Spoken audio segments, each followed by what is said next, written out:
Hi friends, 1089 యొక్క square number ఎలా వస్తుందో మనం ఈజీగా ఫైండ్ అవుట్ చేసి మనం చేద్దాం.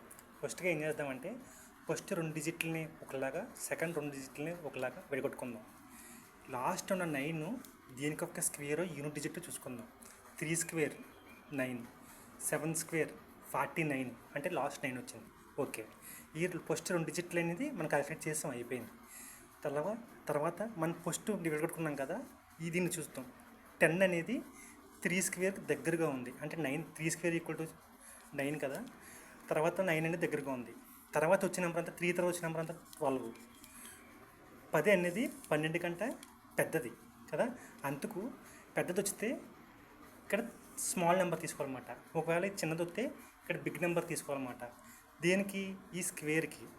సో 33 అనేది దీని యొక్క ఆన్సర్ అవుతుంది అన్నమాట. 33 స్క్వేర్ ఈక్వల్ టు